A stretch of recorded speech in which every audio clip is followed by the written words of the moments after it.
How do you value your time? I don't mean how much do you cost per hour, but instead, I want you to consider how much you value the present moment, each moment that you have.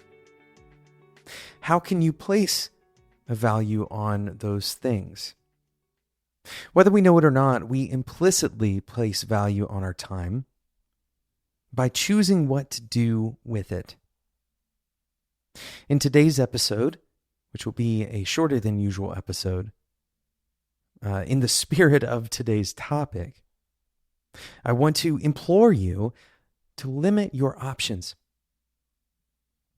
This may sound like strange advice. In fact, much of the advice, even that we've given on this podcast in the past, talks about seeking optionality, increasing your options, having multiple ways to exit a situation. And it makes sense that we would have many options open to us, that provides us flexibility, for example. But it also creates situations very often that we can't adequately resolve with the fullest amount of cognition that we would need to do so. In other words, the options that we have outstrip the amount of time we have to evaluate those same options. And so we spend our time worrying, being frustrated that we had to pick one option, or maybe not even picking one, feeling paralyzed by all of the analysis that we need to do. And this goes beyond just analysis paralysis. Sometimes this kind of paralysis, this feeling of having too many options, extends into a deeply anxious feeling. So I want to talk about a couple of ways that you can limit your options. But first, we're going to talk about today's sponsor, Auth0.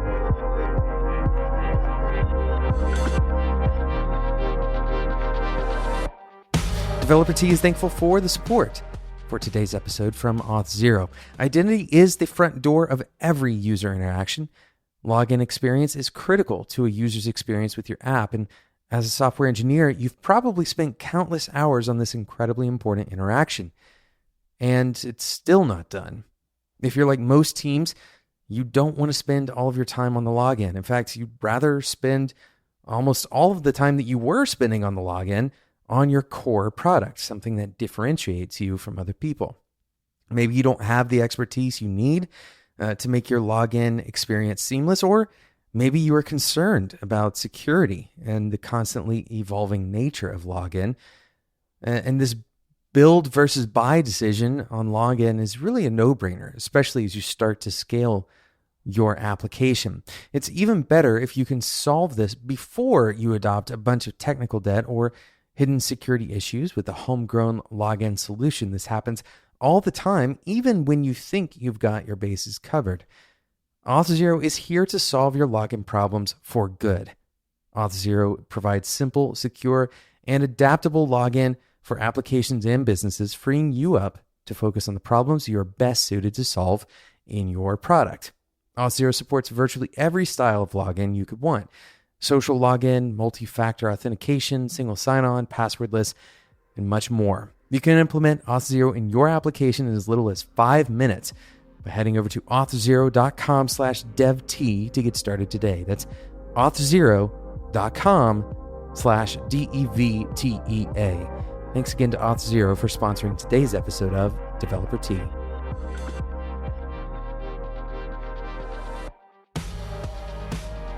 I want to talk about limiting your options in a meaningful way, in a way that will help you focus and stay grounded and not feel scattered and anxious all the time.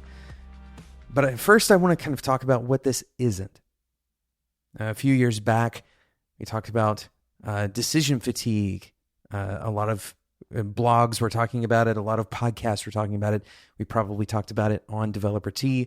I don't even remember, but this very popular topic came up. And people were subscribing to the idea that you could automate all of your smallest decisions.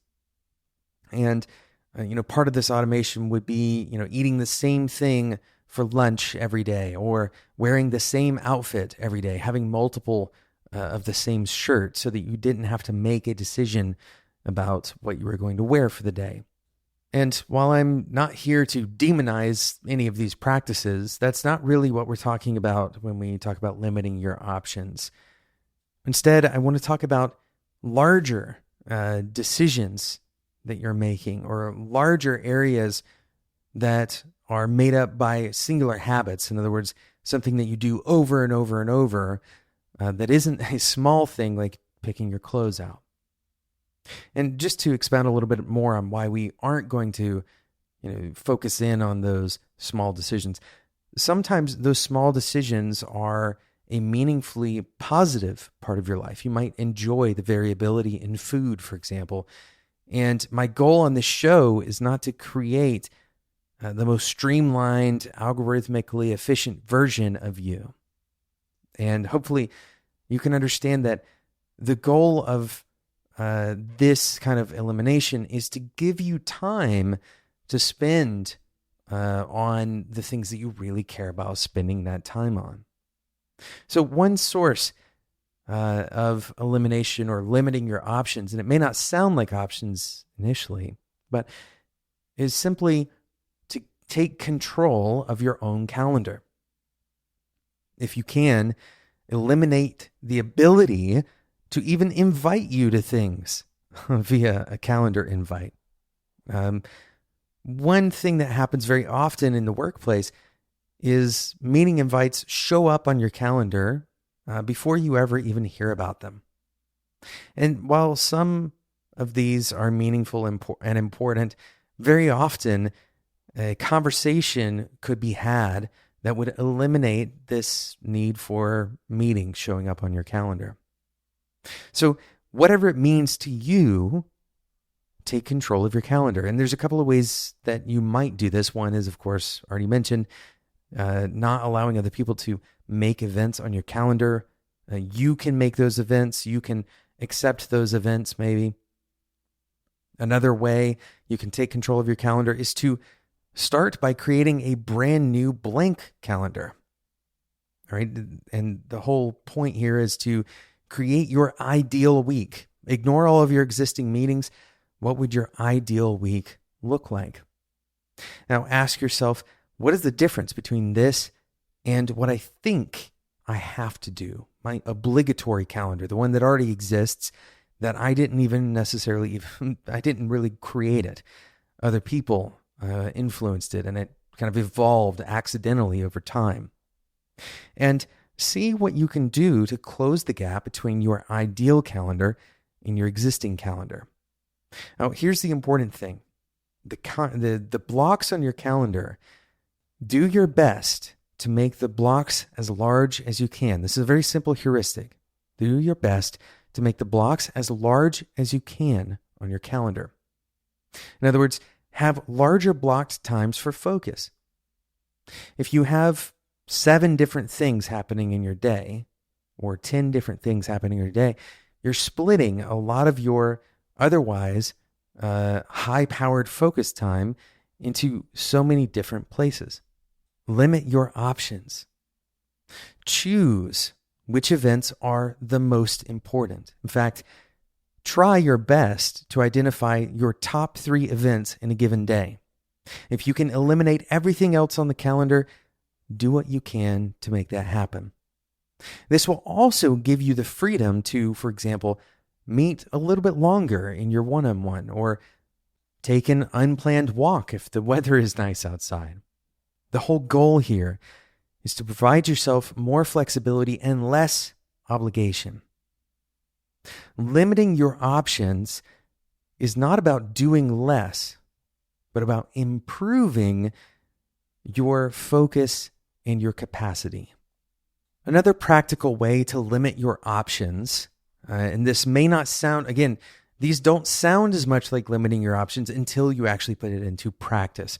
But the other practical way is to have an expiration date for everything on your to-do list or your backlog, wherever you're keeping all of these things that pile up that you need to do. Now, the idea here is that if something is truly important, if it expires, it will resurface. This is true in 99% of the cases. And in the 1% of cases where this isn't true, you'll know it. You'll know that you need to keep that particular thing on, let's say, a priority list that never expires. The important thing to recognize, though, is that if you haven't made a decision about something in, let's say, a year or whatever that expiration time is that you set, maybe even a month, if you haven't made a decision, perhaps there's no decision to be made. Or maybe the best thing you can do is let that decision go. Let the decision become unimportant enough that it fades away from your list, from your obligations. Once again, if you can limit your obligations, you are limiting your options. When we say options here, we're talking about things that you might do. And by limiting your options, limiting your prescribed obligations, you are giving yourself the freedom to do the most important things in front of you. Thanks so much for listening to today's episode of Developer Tea. Thank you again to today's sponsor, Auth0. Head over to AUTH0, the number 0. That's auth0.com/devtea, auth0.com/DEVTEA to get started today. I'd love to hear your stories about how you are managing your options, how you can limit your options, increase your focus, and reduce your obligations. And you can tell me those stories in the Developer Tea Discord. Head over to developertea.com/Discord to join that community today. As always, the Discord community is totally free. Thanks so much for listening, and until next time, enjoy your tea.